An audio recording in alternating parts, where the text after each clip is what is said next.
Neodental Technologies brings to India the newest innovation in the field of digital dentistry. Introducing GCAM, a graphene-based nanobiopolymer in a CAD-CAM millable disc form. Graphene has two-dimensional hexagonal structure, harder than diamond yet more elastic than rubber, tougher than steel yet lighter than aluminium. Graphene is the strongest known material. Scientists were awarded the Nobel Prize for their discovery of this natural wonder. Neodental, in association with Graphinano Dental, brings this wonder of graphene to the world of dentistry in the form of GCAM discs. The science behind this product: graphene is an allotropic form of carbon which allows us to cover the monomer particles with its precursor, granting the resulting material a mechanical, chemical, and biological super property. The acrylic with PMMA base are formed starting the chemical reaction the moment the monomer joins the polymer particles, triggering an exothermic chemical reaction. This reaction is improved and completed thanks to the distribution of heat due to the conductive properties of graphene, which allows for more compact and stable materials. The union of polymeric chains produce the acrylic nature, the basis of our super material, with exclusive properties such as elimination of coefficient of the absorbing of liquids, which avoids aging and damage to prosthesis with the pass of time, and with opposing properties of current physics like the combination of superficial strength inflection, which allows for lighter, safer, more biodynamic aesthetic materials, an objective that has been always pursued by dentistry and which has now been achieved. This stands as a game changer as the advantages are many.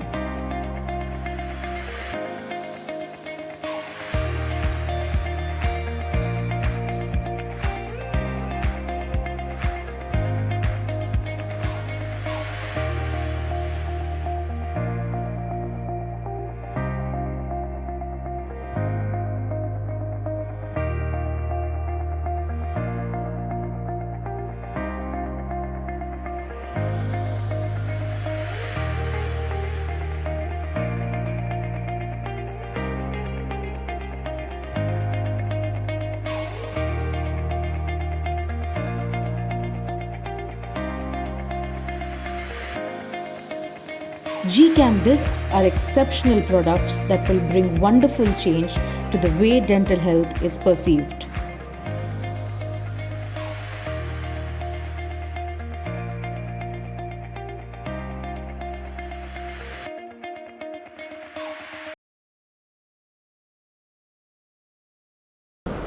Welcome delegates, panelists, and dear colleagues. We have gathered here today for panel discussion on GCAM.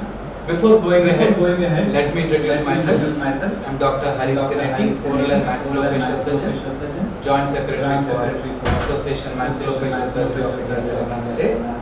I am a radio jockey and practitioner at Hyderabad. Since time immemorial, humans have been inventing things to replace tooth. They have started with elephant ivory, hippopotamus ivory, gold, wood, whatnot. They have tried everything, and ceramic, then zirconium, and here now we are with a fantastic material called GCAM. Being in this profession and like every other dentist, I am keen in giving best to my patient, and since then I have pondered on this material called GCAM. We have our experts today. Today in our panel discussion about GCAM graphene, we have our expert panelists here, and let me take the privilege and introduce them. We have Dr. Anil Gowda today, prosthodontist, professor and Head Department of Prosthodontics, Nanded Rural Dental College. He's also director of Asian Dental Academy. So welcome sir for this panel discussion. We have our expert Dr. Harsh Arya sir, prosthodontist in the city of Nagpur, and he owns a dental laboratory and is a chair-side CAD/CAM user. He's a key opinion leader for CEREC, and his practice mainly focus on implant with special emphasis on immediate loading, especially with intraoral welding. Sir, warm welcome to this panel discussion, sir. Thank you. Then we have Dr. Akash Akinwar. Sir, he is a periodontist and implantologist from GDC Mumbai. Very successful private practitioner, and he conducts courses on implantology and MDP workshops all over India. And I came to know he is a very good wildlife photographer as well. He has got numerous paper presentations and more than 50 international and national papers to his credit. Welcome, sir. Dr. Akash Chakravarti is an oral and maxillofacial surgeon from Sarita Dental College, and he runs a very successful private practice, Sarita Dental Clinic, as a MD, and specializes in full mouth rehabilitation with immediate loading, and he practices graftless implantology. A very warm welcome, Dr. Akash Chakravarti. Now to take this panel discussion ahead, sir, let me come to you, Dr. Anil Gaud sir. What do you think? What is this graphene and what is this GCAM graphene? To come over here and share bias with my own mentor, Harish sir, Akash, and the second Akash. And before going to the discussions, let me give you a brief about what is this graphene and what is this GCAMs all about. Graphene is a kind of a supernatural material. That's got the strongest strength. In fact, it is the strongest in universe. No, sir. Yeah. It is the strongest material in the universe itself, known to the mankind. Okay. And when you think about the strength of this material, it is stronger than a diamond, stronger than steel. It is 200 times stronger than steel. Still, it is very, very light in weight. It's lighter than the paper. And what is actually this graphene? Graphene is nothing but the two-dimensional hexagonal honeycomb-like structure of a graphite. Okay, it's a nanotropic form of a carbon. This was invented in 2004 by Abrasims and Novozymes, and they got the Nobel Prize for this same, because this has changed a lot of industries because of this supernatural property. This is been to dentistry by this Grafenano Dental, which is a Spanish company, which they introduced this GCAM disc as a biopolymer disc. What is this biopolymer? If you call it in simpler terms, it is a combination of this graphene as well as polymethyl methacrylate. And when you go to the basics of this, this as it is a two-dimensional honeycomb-like structure, its precursor is going to cover the entire particle of the monomer, and that is creating a dense, compact polymethyl methacrylate. And as we all know, the polymerization of polymethyl methacrylate is an exothermic reaction. Okay, and graphene is a very good conductor of heat. Because of this nature, it is facilitating or it is improving the polymerization, which leads to complete polymerization of polymethyl methacrylate. That's how we are getting this supernatural properties in the this GCAM biopolymer disc. And that is what we are proposing over here as a restorative material or a kind of prosthetic material for implants and crown and bridge. And this chemical property, because of this combination of this graphene and this polymethyl methacrylate, there is there's a properties like highly aesthetics, biomechanical, and the mechanical properties like flexural strength, modulus of elasticity. These all are getting improved because of this heat conduction, and this is completely eliminating all the negative properties of acrylic or polymethyl methacrylate. That is coefficient of absorption of liquids, surface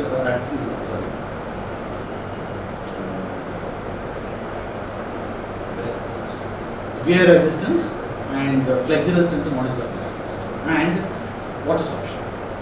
So this all making it to a proper material which is very much needed for a prosthodontist. Being a prosthodontist, what I see for a restorative or prosthetic material This should be biocompatible, biomimetic.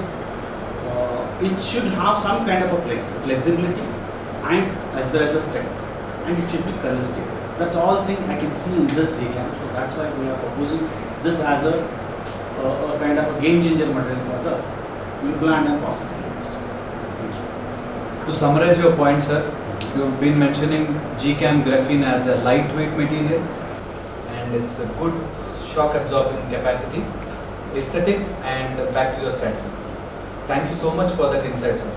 Dr. Harsharya, sir, you've been proponent for polymers for a very long time and you've been presenting papers in IDS also proposing polymers as a future. How do you see polymers as the future for next 5 to 10 years? And what do you think about GCAM as an alternative for prosthetic rehabilitation? Harish, for that kind introduction, and thank you Anil for letting all the viewers know the incredible properties of the graphene as a restorative material. Over the years, as you have mentioned, that various materials have been tried to restore implants, ranging from metals to zirconium oxide to polymers. Now, as an implantologist who has been regularly placing and restoring implants, more often than not, we face issues in the restorative phase of implantology, and the prosthetic complications are the ones which actually trouble in the long run of implants restored for the patient. A large part of this problem is related to issues causing a lot of stress concentration on the implants and also in the long run leading to failure of implant. Now, having said that, the weight of the prosthesis makes a big impact on the overall success of the treatment. So as you all have already mentioned that graphene as a restorative material is extremely lightweight. Secondly, the reason why I really like polymers as a occlusal materials for my implants is the fact that they can actually absorb some amount of forces that are going to be generated, which will eventually be transmitted to the implants. So by using a resilient material, we are able to absorb these forces, control them to a large extent, and give the patient a long-term prosthesis which has minimal issues like screw loosening, like fracture of prosthesis, like chipping. So as soon as I talk about chipping, and it is one of the most common prosthetic complications that we see in our implant prosthesis. If you use ceramic in any form, ranging from porcelain fused to metal or monolithic zirconia or layered zirconia, because the impact forces of a implant prosthesis is much higher than that in a natural tooth, very often we see chipping occurring, and the most experienced implantologist will tend to agree that repair of these kind of prosthesis is very cumbersome, and many times we have to retrieve the entire prosthesis and send it across to the laboratory to facilitate a repair. So it is expensive, it is time consuming, and not very convenient at all for the dentist as well as for the patient. So when we use a polymer material, we are circumventing a lot of these problems.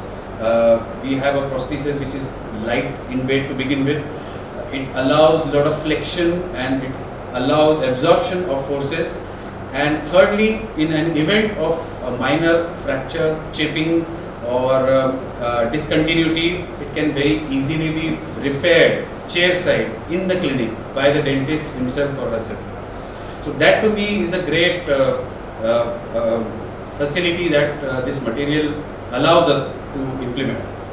And I see that more and more as we progress in implantology, we will be seeing more of these polymers. So we have seen materials like PEEK, polyether ether ketone, which has tremendous success as a restorative implant material. And to take it one step further, we have graphene reinforced with PMMA, which allows us to be used as a monolithic material, to be used as a framework material which can be layered, which can be used as a layered material itself. So all the three possibilities are present, which is not the case with PEEK. So to answer to your question, that yes, the future of these polymers is really bright, and I'm sure that in the future we'll be seeing more of these kind of materials, resilient materials, which are very user friendly and technically very superior. Akash Abhinavar sir. So what do you think? What is the clinical significance of GCAM, and how does, as a daily user, or how is it useful in a clinical scenario? First of all, thank you very much, Dr. Anil, for enlightening us on the information about what this GCAM graphene nano is. And thank you, Harshavardhan Arya, for enlightening us about the wonderful physical and mechanical properties of this material and how we can use it in all situations. So I consider this material as a one solution for all situations. And as a clinician, definitely I have huge expectations from this material, especially after knowing all these physical and mechanical properties. So definitely I am going to think as a clinician how I can implement all those properties in my cases, in my patient's mouth, so that I can have a long lasting and durable results. So first of all, I look towards usability of this material. So whether it's a tooth supported or implant supported single crown, or a bridge, or a full mouth or full arch restoration, I think I am going to use it effectively and confidently with predictable results, most important.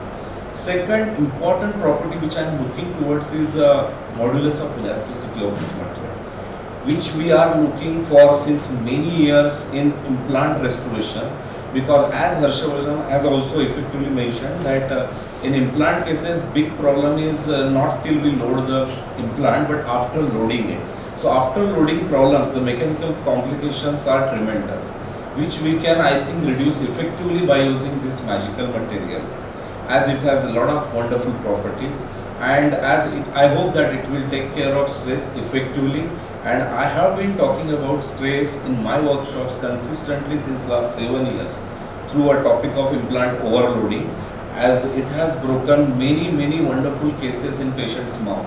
So I hope that this material will be able to take care of stress, which is very important. And at one point, I think this will be working as a forgiving material for many ignorant implantologists who are not aware about the prosthetic implications and occlusal related issues in implant dentistry. Then apart from that, I look towards this material as a chair side repairable material, which is another wonderful property of this material.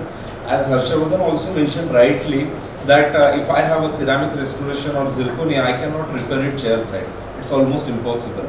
But in this material, there are small chippings or breakage. I can manage chair side. I do not need to retrieve that prosthesis and send it to a laboratory. I think that's a big advantage as a clinician, where I can repair my prosthesis chair side. Apart from that, I think the big advantage which any clinician is going to get is a reduced lab time, especially for those who do not have chair side milling and other units. So those clinicians can use this material as a super fast delivery material. They can take impressions, they can scan intraorally, they can get it milled from the lab, because as we all know, this material doesn't need sintering, which is a big time consuming procedure in zirconia and IMAX cases. So that's another advantage. Apart from that, this material is also radiolucent. So in implant cases, I can visualize if there are any mechanical complications. Underneath the restoration, I can visualize it. As well as in tooth supported restoration, I think I will be able to visualize the decay or any other issue that is happening with the tooth. So that's another wonderful property. Apart from that, this material is bacteriostatic. So I think as a periodontist, I am really concerned about microorganisms. They are our enemies. And I think this is going to be a very friendly material when it comes to biologic issues, as we are also equally concerned about peri-implantitis and other issues. So I think it is going to help me a lot in implant restorations as well as tooth supported restorations. And apart from that, when it comes to durability, it is proven very well that this material has almost a life of 18 years, and it can tolerate almost 5 million masticated cycles, right? Almost 50 lakh chewing strokes. That itself is a big advantage. So overall, I see this material as a wonderful package, and I don't think it's advanced or perfect material. I look towards this material as a future material. So we are introducing future material to the dentists of India, and I hope that the overall working level of Indian dentistry will go on a different level, especially in relation to restorative work. And I think so overall I am really excited and can't wait to use this material on regular basis. Thank you very much. Dr. Akash Chakravarti, you've been frontrunner for full mouth rehabilitations. What is your take on GCAM graphene as a full mouth rehabilitation prosthesis? Or in case of full mouth rehabilitation, what do you expect from a prosthetic material as such? So, thank you, Dr. Harish, for giving me the opportunity to explain myself for this. And I would like to start by just saying that it feels wonderful to share space with industry leaders over here on the same stage. It is actually scintillating experience in itself. See, the thing is, the first thing that attracted me to GCAM as a prosthetic solutions for implants as well as for teeth is the graphene component of it. Like being a technology enthusiast, I was aware of graphene before GCAM has come, and they were, as humanity was in different ages. We had the Stone Age where stones were used more. We had the Iron Age where we had the Bronze Age. Then we had the Iron Age, then we had the Industrial Age. Then now we are all set to step into Graphene Age. Where, see, people are, as Anil sir has said, people have won Nobel Prizes for discovering this material. They have been experimenting to use this material in spacecrafts, in bulletproof jackets, in automobiles, in aircrafts, everywhere. And when they told me that they have used this material in dentistry, that intrigued me. I was curious, and we went all the way up to the company in Spain, and we took the material in hands and we examined it, and then we were convinced that yes, we on one hand we had PMMA, which is the most trusted and the most widely used, and I would say the most used material in the history of dentistry. And then we have graphene, which is the future material, and they've clubbed both of them. I was excited to see what came out of that material. Very well said.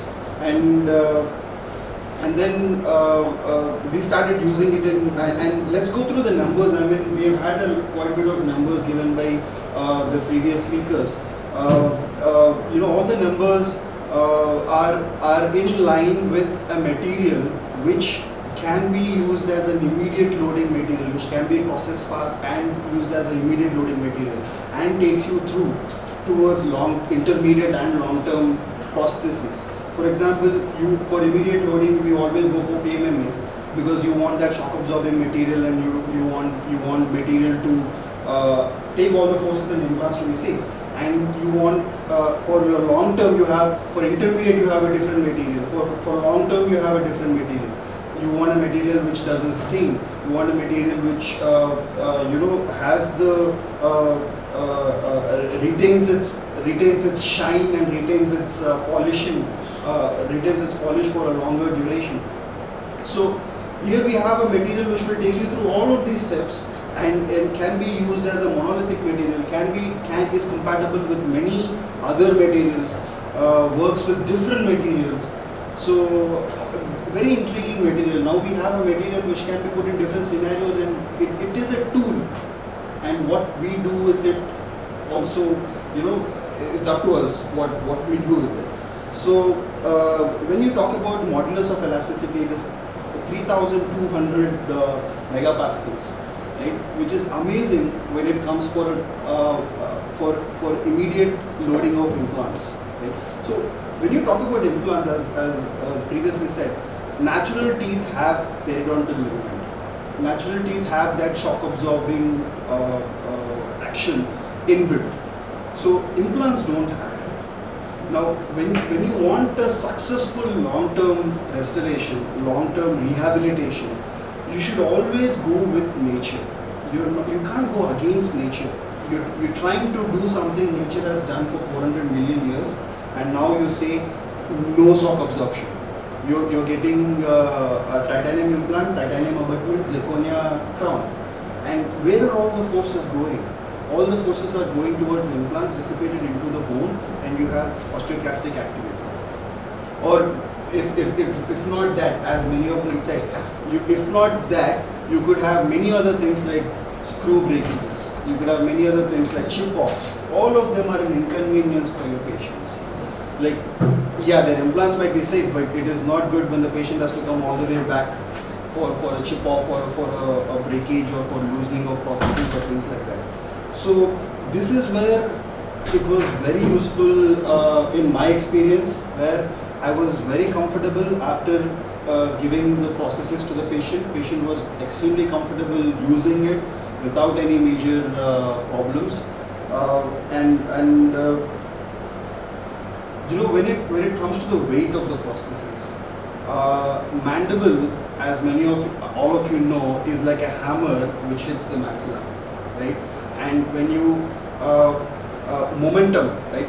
When you in physics, you have momentum is a product of force into mass into velocity, right? So you have a mass which is hitting the maxilla with that force, and the lighter the material, the better it is, because you won't have that momentum hitting your maxilla all the time. So that way you have this material which is 5 times lighter than what is available right now, and as strong as the material which is actually being used. So it is a perfect material of choice. I mean, I really love this material in the arsenal of materials that I have to be using it. And as Dr. Akash has said, bacteriostatic property, that is wonderful when it comes to implantology. Even that matter, even your regular tooth prostheses, fixed tooth prostheses. So you do not want peri-implantitis. I mean, you do not want, and in the Indian hygienic conditions, right? You have a lot of food lodgement, you have a lot of unhygienic practices by the patients. So if you have a material which is innate bacteriostatic in nature, right? So that itself will solve a lot of problems for us in long term. You know, it prevents the growth of bacteria, which is amazing. And you now see, when you talk about permanent materials, right? You can have wear resistance, infinite wear resistance, like you have in zirconia, or if you really have the money, you can have teeth made up of diamonds, which will have amazing wear resistance. But the question is, do you really need that wear resistance? What if we have a material whose wear resistance is similar to enamel? That is what nature has intended it to. You know, that is what is required. So now we have a material which is slightly better, slightly more than what is the wear resistance of enamel. So the closer you are to the nature, the better it is for us for the success of the full mouth rehabilitations that we do. So yeah, I think that pretty much answers the question that you have asked me. I hope. Thank you so much, and I really like that word, graphene age. Hopefully we are all proceeding into that graphene age. And sir, no matter how much we tell, these clinicians or young dentists or dentists who are being using polymers, they still have that doubt in their mind. Can PMMA be a permanent restorative material? Polymethyl methacrylate, can it become a permanent restorative material? Being a prosthodontist, what I see as a permanent material, permanent restorative or a kind of prosthetic material should have some kind of wear resistance. That means it should sustain in the mouth in the physiological condition for around 10 to 12 years. Then it should have color stability. It should not change its color, whatever the shade or shade matching you've done, that should be there in the mouth. The third one is it should be strong enough to sustain all the occlusal forces in the physiological condition. Okay. When we think about this GCAM or GCAM biopolymer, we have got certain tests with us, okay, which is done by this UCAM University, and which says that there is a cyclic particle test and that cyclic fatigue test shows that there is around 5 millions of cycles are sustained in that. It's an in vitro study. So 5 million cycles means what? It is around 18 years of life. And as it is in vitro, if you come to the in vivo, like actual natural condition, it can sustain 50%, means 9 to 10 years. That means it is having sufficient wear resistance, which data shows. Okay. Apart from this, there are some values I will tell you, which are by the scientific studies by UCAM University itself. There is a flexural strength which is more than 140 MPa, and that modulus of elasticity is more than 3,200 MPa, and compressive strength which is more than 156 MPa, and shear hardness, that is 88 MPa. So as Dr. Akash and second Akash and Harsh said to, like what we need as a prosthesis. What is happening over here, the entire discussion is going for the comparison between metal, zirconia and the graphene. Actually, we should compare this graphene with the, either you can compare with the any modulus of elastic material, that is BioHPP, PEEK, even with the dentine and enamel. As we are wired with this kind of a material like metals and this zirconia, we are feeling that the more the strength, the better it will be. But actually, it should be something which is biomimetic, it's close to the nature. See, if you are going with more of a harder material, suppose you are going, if you are using with the titanium metal itself. So whenever the forces comes, so that forces are directly hitting your implant processes, as Akash was elaborating, like how the impact force is going directly to the implant. So in that case, if you use my GCAM, this GCAM, as it is having some kind of flexural elasticity is there, so it will absorb the little of forces. As it is absorbing forces, forces will be reduced onto the implant. That's what we want, because our implant doesn't have this PDL. So when we think about the compressive strength, it might be less, but it is according to the nature it is. Yes, we should compare the modulus of elasticity, which is 3,200 MPa, which is more than this BioHPP PEEK. Okay. And when we come to the prosthesis, when you are using this GCAM based biopolymer, you can use it in a single block. Okay, monolithic processes you can get. So if you are getting in monolithic, means automatically the bond of any second material, like mostly what we do, we have a metal framework. Over that, either you have a ceramic or you will have this hybrid polymethyl methacrylate adhesion. When there is a combination of two materials, there will be difference of properties of mechanical properties also. So the strength of one material is different, strength of another material is different. Strength, the modulus of elasticity of one material is different, modulus of elasticity of another material is different. So when they come together, one material will behave in one way, one material will behave in another way. So that leads to bonding failures. But here, if you are using in total, you don't get that kind of bond failure. Second, yes, again same thing is coming over here. We should be very, very clear in terms of clinical cases and the occlusal patterns. Most of the time what we are doing is freehand. If you do the implants, yes, you may place implant anywhere, but at least we should get that multi-unit abutment. All the abutment should come parallel, mostly with the maxilla. If your implant is going out of the arch, that means that forces are going out of the arch of the occlusion. So definitely, yes, implant will take up the force, but the weak link is this prosthesis and your multi-unit abutment.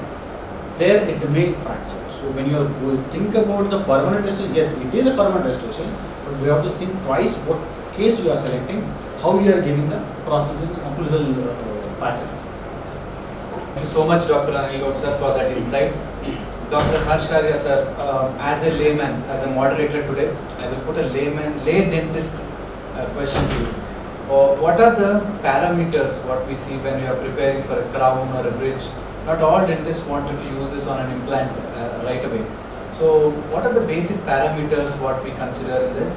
Or if we are doing with implantology, what are the things we should keep in mind before proceeding with the GCAM graphene? Well, when a dentist is looking to work on natural teeth, the amount of clearance or the occlusal clearance that is required, let's say for a material like zirconium oxide or zirconia, or even for a porcelain fused to metal crown, can work equally well with these materials. So obviously there is a limitation to how thin can a crown be made with the graphene related polymers. You do have to maintain some minimum amount of thicknesses in the eggshell as well as in the occlusal region. Now the exact numbers we'll be sharing, which is very similar to any other material. In fact, the surprising property of this material is that even in thinner sections it tends to work well.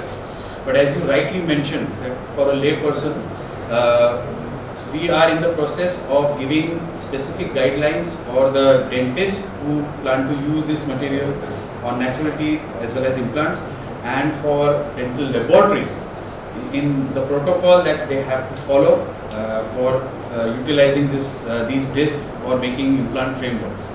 Now, having said that, I have been fortunate enough to test this material for more than a year now, and the milling strategies, the milling parameters in a dental laboratory setup are very similar to what we use for let's say PMMA or PEEK or other polymers like PEEK. So in a laboratory which already has CAD/CAM set up with them, they will find it extremely easy to mill this material, and as Dr. Akash mentioned, that it doesn't require any post-processing step like sintering or crystallization, which is usually needed with materials like zirconia. So the parameters are very straightforward, which a laboratory is very comfortable in using already with PMMA. Now there are various surface treatment that are recommended, which can enhance the usability and the bond of the graphene based materials, which involves things like sandblasting with a specific grit and a specific pressure, which is very routinely used in any dental laboratory. Similar parameters can also be used by the dentist in a clinical setup by using intraoral sandblaster. So this process basically aims to create micro roughnesses on the internal surface of graphene based restorative material or restorations, so that we can have a very strong bond either with the natural tooth structure or with the implant frameworks if needed. Now, having said that, as Dr. Anil mentioned, that the competitive materials or the traditional material that we have been using require us to make a combination of various materials like metal with ceramic, metal with PMMA, or sometimes titanium with zirconia and things like that. I have tested GCAM as a framework material, whereby we created a framework, maybe a Malo type of framework, in which you have individual crowns. Now these individual crowns can be either of the same material, they can be of monolithic zirconia if you like the strength and aesthetics, and they can be even of porcelain fused to metal. So it is possible to create a framework of graphene and then give individual crowns of whatever material you desire. Then it is possible to create a framework and then layer it with composite resin, with a light cured indirect composite. So this gives you an excellent aesthetic results. You can have a gingival shade wherever desired, and you have the advantage of flexibility and the repairability of composites. And last but not least, we have also tested this as a complete monolithic solution, whereby no layering or no second material is introduced. Fortunately, I have some good news to share that this material has performed brilliantly in all the 3 configurations so far.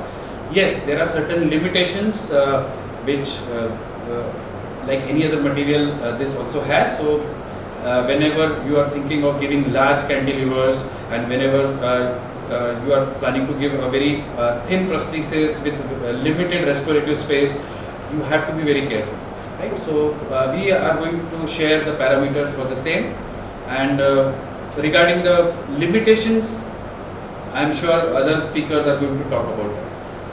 Thank you so much, sir.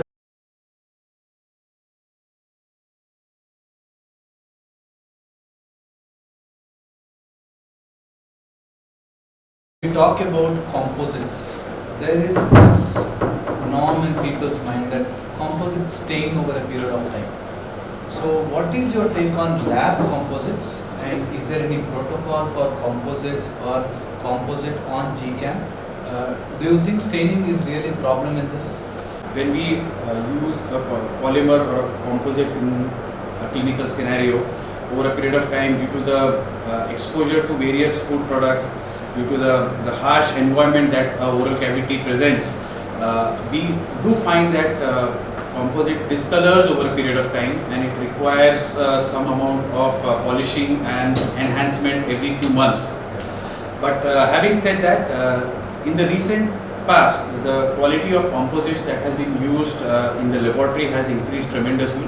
So the newer composites are far more color stable, and they retain their finish for a longer period. Now, if you plan to layer the graphene framework with composites, you can expect some discoloration over a period of months, if not year, and then that can be easily managed with a little bit of chairside polishing. Now, when I look at graphene itself as a monolithic material, I find that the retention of finish of graphene itself is far superior to that of a composite. So, when a dentist in conjunction with their laboratories plan to give a monolithic restoration with implant restoration or even restorative material with graphene, they will be pleasantly surprised that it doesn't undergo the discoloration or the loss of finish over a period of time as much as composites, for example. So it is up to the clinician in what combination, in what configuration they wish to use, but we have got excellent result of color stability with graphene based restoration. Thank you so much, sir, for that insight. Dr. Akash, you've been using graphene for some time now. So, like any other material, no material is stored perfect or 100% it survives in the mouth, because patient to patient it differs. Every person is different. So, do you really see some conditions where we cannot use graphene, or where you say no for this case, no graphene for this case, or no GCAM graphene for this kind of mouth or this kind of person? Is there anything like that situation? If I talk about some limitations now, it means I am contradicting my earlier statement where I have already said that it's a one solution for all situations. I would not say that it's a material which cannot be used in few situations, but this material needs to be used properly. That's my main concern, especially when it comes to lab, because between patient and a doctor, the most important link is going to be a laboratory.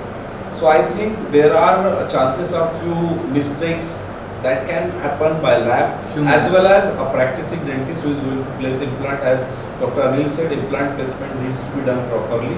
Otherwise, the off-excel forces, they are going to break down anything. Any material, it will be broken if forces are not taken care at one point. So I think lab needs to take care of the thickness of material, because in one case we have encountered this problem of breakage of prosthesis, but that breakage was not because of some properties or inherent problems in the material, but it was a mistake by lab by keeping minimal thickness, 1 mm thickness of material around the thigh bases. So we realized it later and we have corrected this. We have come out with a solution with that how lab need to modify their prosthesis so that it will last longer. Apart from that, in tooth cases, I have one recommendation that the Pontic should be restricted to 2 in this case. Just because material has magical properties, that doesn't mean that one can give 3 or 4 or 5 Pontics. That's not going to work even for this material.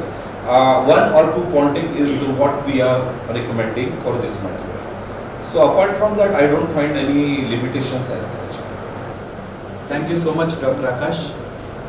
Dr. Akash Chakravarti, you've been using different kinds of material. You've been using titanium gel polymers, titanium zinc, titanium, different kinds of materials. So how do you find it during the digital workflow with graphene, graphene nano or GCAM as a prosthetic material? And do you agree with Dr. Harsh Arya about the finishing of the material as used as a monolithic material?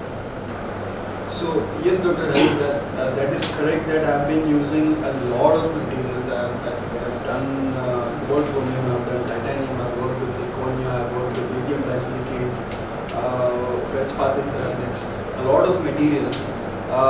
The one thing that hands down is the most best advantage of GCAM is the fastness in which we can do the processes. There is no other material which will give you these properties and which will prepare your processes in this amount in the short amount of time. Especially when in my workflow, where I use a lot of digital elements in the workflow, it complements it. Excellently in digital processes preparation when it comes to implantology. So imagine being able to give the crown for the patient, implant crown for a patient on the same day without much post-processing, simple polishing and monolithic material is amazing. That being said, like all the panelists have just said that no material is perfect. I think nobody and nothing is perfect in this universe, right? So when you have an implant placement which is off the occlusal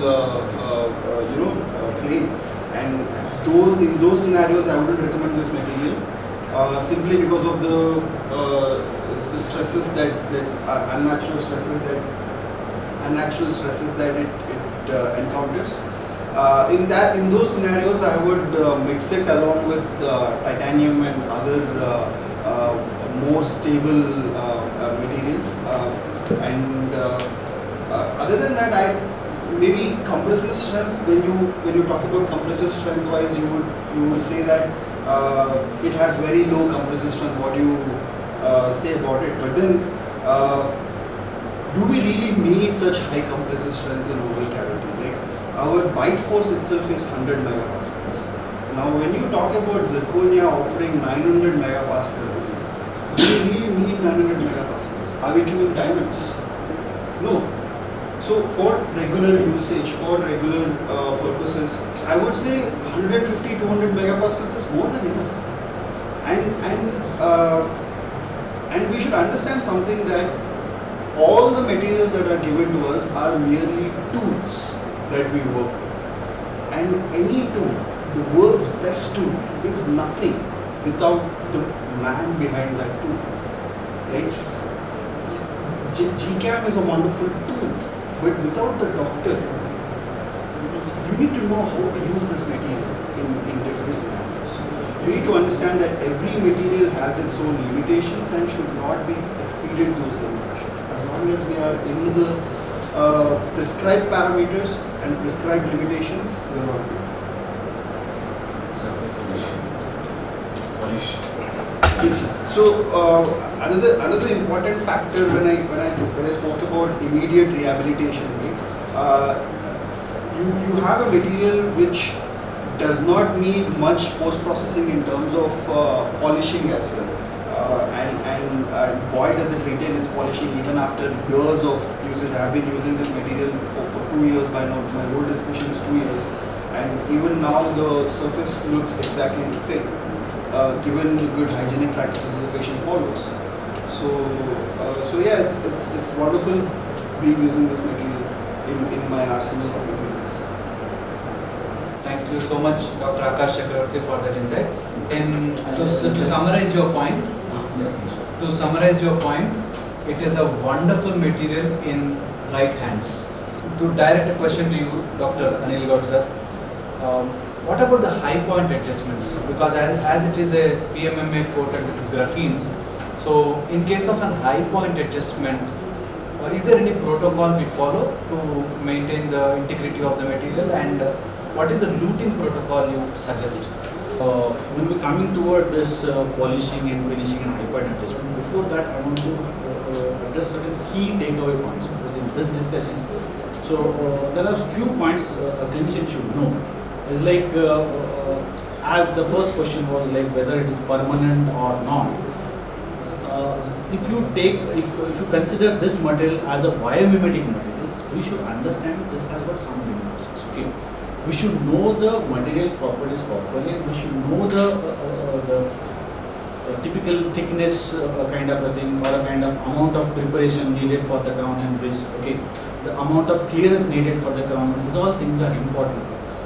And for the technician point of view, yes, connector thickness. Okay, and the occlusal forces. These all things matter a lot.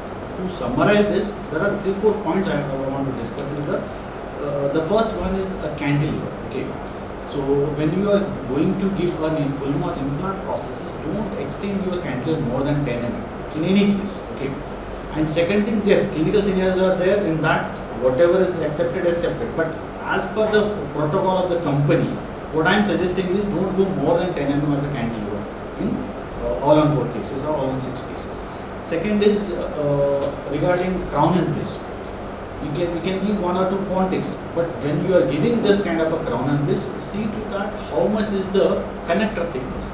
We need minimum 14 mm square connector in each junction. Okay, wherever this abutment and Pontic comes, that the area is called the connector.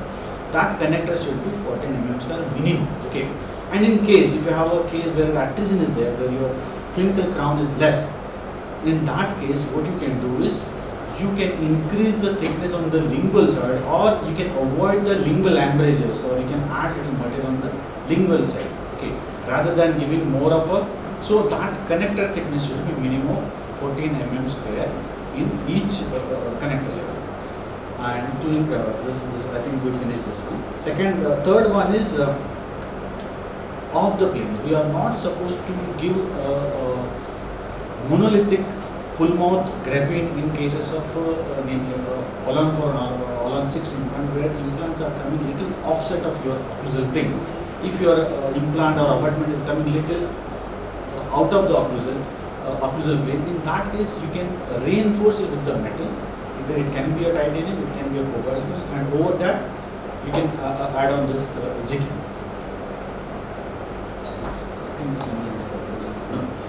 This is one. Second, the third one is layering techniques. Okay, so as our technicians all are habituated or wired with this kind of ceramic buildup, so that they don't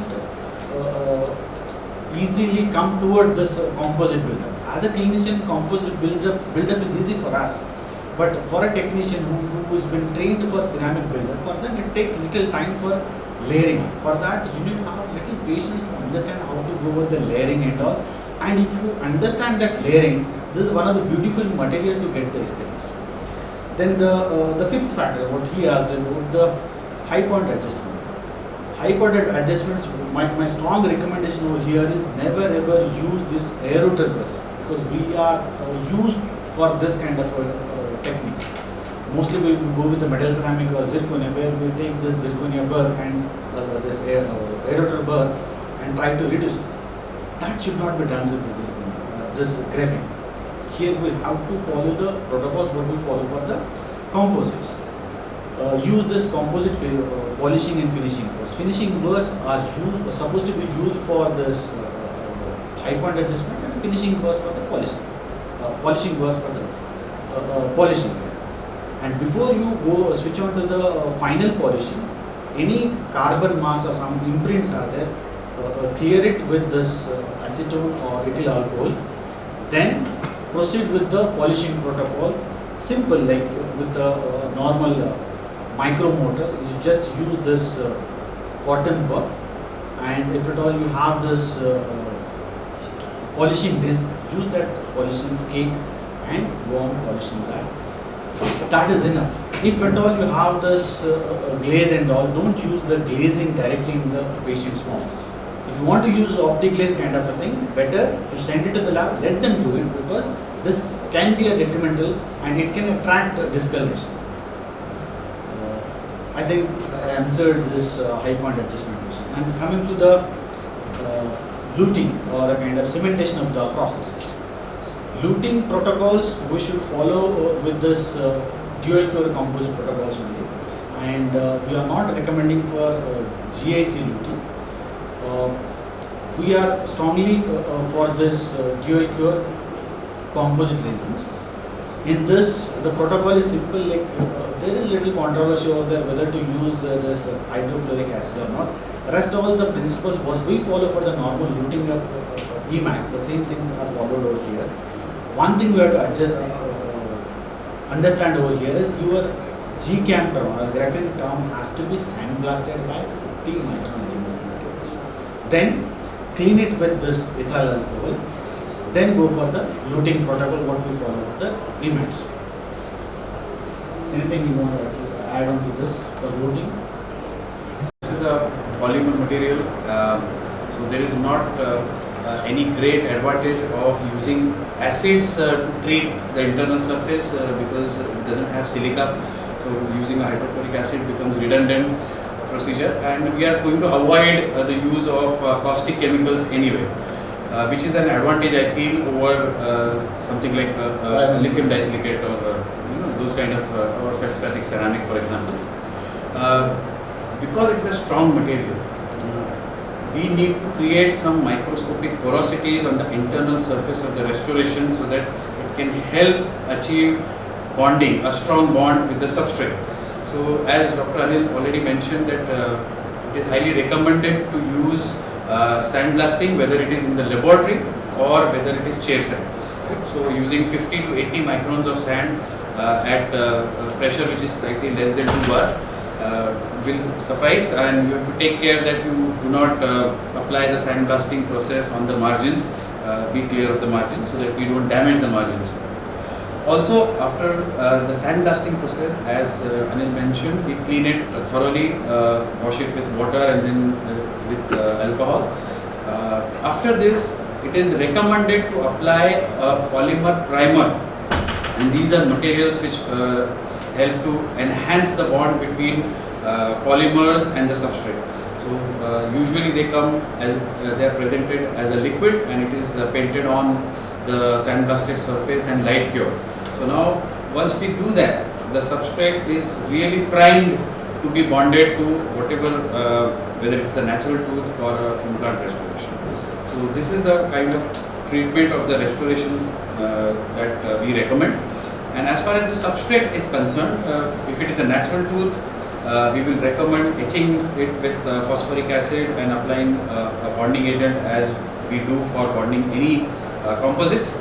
And if it is a metal, the treatment would be sandblasting the metal surface and applying a metal primer on that. If it is zirconia, we will recommend again sandblasting it with 50 micron sand at 1.5 bar pressure, and then cleaning it and applying zirconia primer. So whatever procedure can be done to enhance the bond between GCAM based restoration and the substrate should be followed. And as Anil rightly mentioned, it is better to avoid weaker cements like glass ionomer in this case, although self-adhesive resin cements have seen a lot of success when they are used with GCAM based restoration. Thank you so much, sir, for that elaborate protocol what you have given for luting as well as high point adjustment. Dr. Akash, sir, the moment someone talks about metal free, the immediate comparison will come with zirconium. And when you compare zirconium and GCAM, I know it is difficult to compare, but then when you compare zirconium with GCAM, how do you find GCAM or the zirconium? First of all, from processes manufacturing point of view, the biggest advantage, as already we have discussed, is the time that we are going to need to manufacture or prepare restorations with GCAM graphene nano is going to be very less as compared to the zirconium, because we are avoiding sintering as well as crystallization time. So that's first advantage I find. Second, in terms of stress, as Akash has already mentioned, that normally during mastication even 100 megapascal strength is what maximum we apply. So the strength that we need in our material should be more than 100. That's it. We don't need materials which have 1000, 900 or more than that megapascal. It is not going to help us anyway because we are not going to hit diamonds. That is what we mentioned. So in that way, it means even having minimal megapascal strength, it's going to retain in mouth, it's going to be durable for long term. But the biggest advantage that I am getting with graphene is I can combine this material with different materials available in our inventory. I can try different combinations and still it will work in a better way. Like as we were discussing earlier, in Bruxers we can try this material very well. I think it is going to give us advantage, and on the top of graphene framework we can try maybe zirconia crowns or some other material. So we can try different combinations, that's the biggest advantage. And as compared to zirconia, yes, repairability, again I will come back to the same point. It's the biggest advantage, as many a times practitioners are not well versed with occlusion, and that is where their patients keep coming back with different issues like breakage, fracture, which can be easily repairable. So repairability gives me upper hand when it comes to graphene nano or GCAM. And as a luting and other polishing finishing protocol is, I don't think it's complicated or difficult. It's very easy, we have cleared it very well, and sooner or later we are going to come out with guidelines for clinicians as well as lab technicians, which will make it a very easier job. So I find a big advantage of graphene nano. There are many other points which we can discuss for hours and hours, but by considering stress point of view, polishing finishing protocol, repairability, manufacturing, I think it's a better material as compared to zirconia. Thank you. Finally, you having your own lab setup, your own laboratory, how easy is working with GCAM and how easy for your technician to work with GCAM? Well, Dr. Harish, with every new material comes with a slight learning curve that is present with GCAM as well. But I would definitely tell one thing, that it is a very, very short learning curve. And we took comparatively very less amount of time to start working with GCAM, doing it the better way. And whatever help that is required in it, we are here to provide that small help, whatever is required, which is not much that actually that I would want to point out. But definitely there are certain, with every material there are certain parameters that it is expected to function in, and we need to stick to those parameters. We need to understand the material first to be able to use that material in a better way. So that applies to GCAM as well. It is not a magic material or a silver bullet kind of a thing which will take care of everything. While it does take care of a few things, it has its own limitations, and understanding these limitations is good for the doctor, patient and the technician.